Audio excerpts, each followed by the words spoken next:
Right bulletin లో breaking అందుతోంది. నేపాల్ జల విలయం నుండి సురక్షితంగా బయటపడిన భారతీయ యాత్రికులు ఇక స్వదేశానికి చేరుకున్నారు. కైలాస మానస సరోవర యాత్రకు వెళ్ళినటువంటి 21 మంది యాత్రికులను కూడా ఇటు నేపాల్ సైన్యం మరియు భారత రాయబార కార్యాలయం కూడా ప్రత్యేక రెస్క్యూ ఆపరేషన్ చేపట్టి మరి కాఠ్మాండు ద్వారా సురక్షితంగా ఢిల్లీకి తరలించాయి. ఇక ఢిల్లీ విమానాశ్రయంలో విదేశాంగ మంత్రి జైశంకర్ యాత్రికులకు స్వయంగా స్వాగతం పలికారు. వారిని పరామర్శించి పరిస్థితిని అడిగి తెలుసుకున్నారు. ప్రస్తుతం అక్కడ దారుణమైనటువంటి పరిస్థితుల్లో కూడా నేపాల్ వరదల్లో చిక్కుకున్నటువంటి సుమారు 85 మంది భారతీయులు సురక్షితంగా బయటపడగా మరో 315 మందికి పైగా యాత్రికుల కోసం గాలింపు చర్యలు ముమ్మరంగా కొనసాగుతున్నాయంటూ ఇటు విదేశాంగ మంత్రి జైశంకర్ వెల్లడించారు. రెస్క్యూ ఆపరేషన్లతో పాటుగా నేపాల్ ప్రభుత్వానికి అవసరమైనటువంటి బెయిలీ బ్రిడ్జ్లు అలాగే టనల్స్ ఎక్వర్ట్స్ బృందాలను కూడా భారత్ పంపుతోందన్నట్టు తెలియజేశారు. ఇక ప్రాణాపాయం నుండి కాపాడినటువంటి నేపాల్ ఆర్మీకి సమన్వయం చేసినటువంటి భారత ప్రభుత్వానికి కూడా ఇటు యాత్రికులు ప్రత్యేక ధన్యవాదాలు తెలియజేస్తున్నారు. ఇక మరోవైపు ఏపీకి చెందినటువంటి విశాఖపట్నం, రాజమండ్రి, తాడేపల్లిగూడెం, తిరుపతి ప్రాంతాల నుండి వెళ్లినటువంటి 26 మంది యాత్రికులు త్రుటిలో ఘోర ప్రమాదం నుండి కూడా బయటపడ్డారు. తమను కాపాడేందుకు నిరంతరం పర్యవేక్షించి సహకరించినటువంటి ఏపీ ముఖ్యమంత్రి చంద్రబాబు మరియు మంత్రి నారా లోకేష్, ఎమ్మెల్యే గంటా శ్రీనివాసరావులకు యాత్రికులు ప్రత్యేక ధన్యవాదాలు తెలియజేశారు. మొత్తం మీద నేపాల్లో జరిగినటువంటి ఈ విధ్వంసర ఘటన ఏదైతే ఉందో ఇటు ప్రకృతి విలయతాండవం చేస్తే ఏ విధంగా ఉంటుందో ఒక్కసారిగా మనం చూసాం. సో ప్రకృతికి కోపం వస్తే గనక ఎలాంటి పరిణామాలు ఉంటాయి అని ప్రత్యేకమైన ఉదాహరణ కావాలంటే నేపాల్ ఘటన ఒకటి ప్రత్యక్ష సాక్ష్యంగా ఉంటుంది.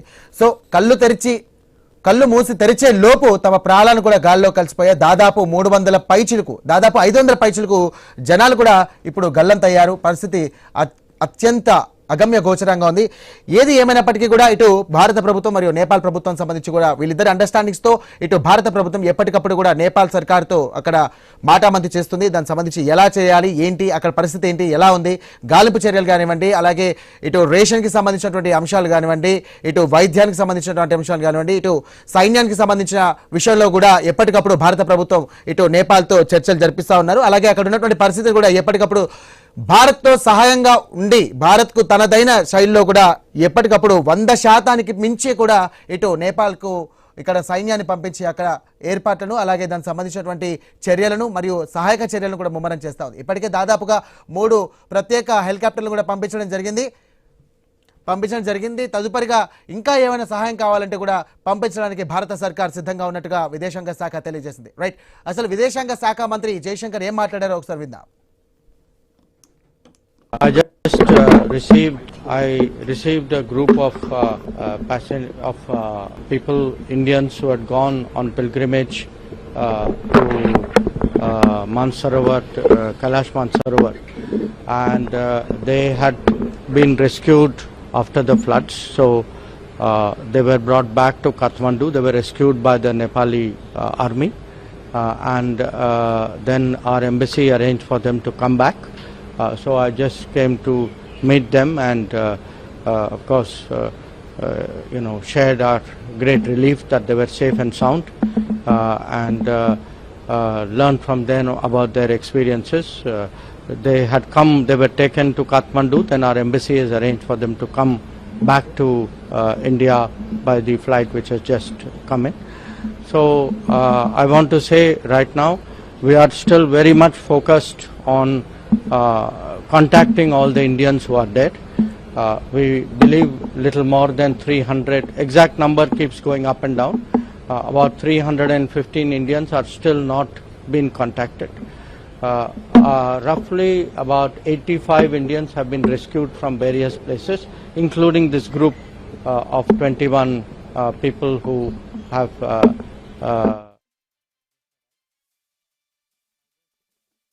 పాటలు ఖచ్చితంగా కూడా ఇటు భారత ప్రభుత్వం ఎప్పటికప్పుడు కూడా చిక్కుకున్న వారిని అలాగే అక్కడ సురక్షితంగా ఉన్న వారిని కూడా బయటకు రప్పించి అలాగే ఇటు భారత్కు తీసుకురావడం కూడా విస్తృతంగా చర్యలు తీసుకుంటున్నాం. అలాగే అక్కడ ఉన్నటువంటి పరిస్థితుల ఆధారంగా కూడా భారత సర్కార్ ఎప్పటికప్పుడు కూడా నేపాల్ సర్కార్తో అక్కడ ఉన్నటువంటి వాళ్ళతో కూడా మాట్లాడడం జరుగుతుంది. ఎప్పటికైనా సరే ఎలా పరిస్థితులు ఉన్నప్పటికీ కూడా ఖచ్చితంగా భారత ప్రభుత్వం వారికి అండగా ఉంటుంది. అలాగే అక్కడ ఉన్నటువంటి వారికి కూడా ఇటు నిత్యావసర సరుకులతో పాటుగా నిత్యావసర వస్తువులతో పాటుగా ఇటు వైద్యానికి సంబంధించినటువంటి ఏవైతే ఉన్నాయో నీడెడ్ ఉందో దానికి సంబంధించి కూడా వారు ఇవ్వడం జరుగుతుందని చెప్పేసి చెప్పడం జరిగింది. రైట్, మొత్తం మీద నేపాల్ జలవిలయానికి సంబంధించి రెస్క్యూ సిబ్బంది చేస్తున్నటువంటి సేవలు నిజంగా అసలు వర్ణనాతీతం. బురద ఉన్నప్పటికీ కూడా అక్కడ పరిస్థితులు అత్యంత దారుణంగా ఉన్నప్పటికీ కూడా తమ సిబ్బంది ఎవరైతే ఉన్నారో అక్కడ ఉన్నటువంటి సిబ్బంది కూడా ఎప్పటికప్పుడు రెస్క్యూ చేస్తూనే ఉన్నారు. చిక్కుకున్న వారిని కూడా బయటకు తీసుకొచ్చి వారిని సేఫ్గా ఒక ప్లేస్లో ఉంచడం జరుగుతుంది. తదుపరిగా వాళ్ళు ఎక్కడి నుండి వచ్చారు, ఎలా వచ్చారు, అండ్ సంబంధించినటువంటి సంబంధికులు ఎవరైనా ఉన్నారా, కుటుంబ సభ్యులకు కూడా ఇటు సమాచారం ఇస్తున్నారు. సో తదుపరిగా వాళ్ళ స్వంత దేశానికి కూడా పంపడం జరుగుతుంది. రైట్, ఇదే అంశానికి సంబంధించి మరిన్ని డీటెయిల్స్ క్లియర్గా అందించడానికి మా కరెస్పాండెంట్ క్రాంతి ఫోన్ ద్వారా సిద్ధంగా ఉన్నారు. క్రాంతి, నేపాల్ జల ప్రళయంలో చిక్కుకున్న వాళ్ళు ఒక్కొక్కరుగా ఎవరైతే అందులోంచి బయటపడ్డారో వాళ్ళు ఒక్కొక్కరుగా వారి దేశాలకు చేరుకుంటున్నారు. ఇందులో భాగంగా మన దేశానికి సంబంధించిన 21 మంది ఈ రోజు ఢిల్లీ ఎయిర్పోర్ట్ కు చేరుకున్నారు. ఢిల్లీ ఎయిర్పోర్ట్ లో కేంద్ర మంత్రి జయశంకర్ వారికి స్వాగతం పలికారు. ప్రయాణంగా మనం చూసుకున్నట్లయితే ఇంకా దాదాపు 300 పైచీలకు మంది మనకి ఇంకా ఆచూకీ తెలియాల్సి ఉంది. మనకి అక్కడ చనిపోయిన వాళ్ళలో కూడా మన దేశం నుంచి ఉన్న వాళ్ళు, మన దేశంలో చాలా ఎక్కువ మంది ఉన్నట్టు తెలుస్తూ ఉంది.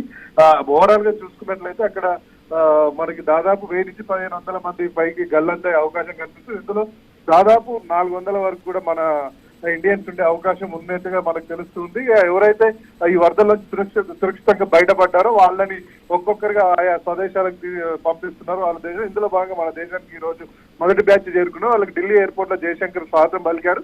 ఈ సందర్భంగా జయశంకర్ నేపాల్ ప్రభుత్వానికి, అక్కడ సైన్యానికి ప్రత్యేక కృతజ్ఞతలు చెప్పారు. వాళ్ళు ఇట్లాంటి క్లిష్ట పరిస్థితుల్లో కనీసం ఎక్కడికి చేరుకోలేని పరిస్థితుల్లో కూడా అక్కడ సైన్యం విరోచితంగా ప్రయత్నించి ఎవరైతే వరద ముంపుల్లో చిక్కుకున్నారో వాళ్ళని రక్షిస్తుందని చెప్పి ఆయన స్పష్టం చేశారు. దీంతో పాటు వాళ్ళకి నేపాల్ ప్రభుత్వానికి భారత ప్రభుత్వం అండగా ఉంటుంది సహాయక చర్యలు అని చెప్పి ఆయన స్పష్టం చేశారు. ఇప్పటికే అత్యవసర ఔషధాలు ప్లస్ ఫుడ్ కి సంబంధించిన సప్లై మనం పంపించాము. దాంతో పాటు ఇక ఎవరైతే అక్కడి నుంచి చేరుకున్నారో వాళ్ళు ఇటు నేపాల్ ప్రభుత్వానికి, ఇండియన్ గవర్నమెంట్ కి రెండు కూడా థ్యాంక్స్ చెప్పారు. ఎందుకంటే ఎవరు మనది అక్కడ జలప్రలయం రాగానే మన ఇండియన్ ఎంబసీ నుంచి వాళ్ళకి కంటిన్యూస్ గా నేపాల్ ప్రభుత్వంతో సంప్రదింపులు జరిపారు. మన వాళ్ళు ఎవరెవరు ఆ దేశానికి వెళ్ళారు, ఎవరెవరు ఆచూకీ ఉంది, ఎవరెవరు ఎక్కడ ఉన్నారు, వాళ్ళని ఎలా తీసుకెళ్ళి అన్ని కంటిన్యూస్ గా నేపాల్, ఇండియా రెండు ప్రభుత్వాలు సంప్రదింపులు జరిపి మన బ్యాచ్ ని తీసుకొచ్చారు. ఓవరాల్ గా చూసినట్లయితే వేలాది మంది గల్లంతని ఎవరైతే సురక్షితంగా బయటపడ్డారో వాళ్ళు స్వదేశాలకు పంపిస్తున్నారు సార్.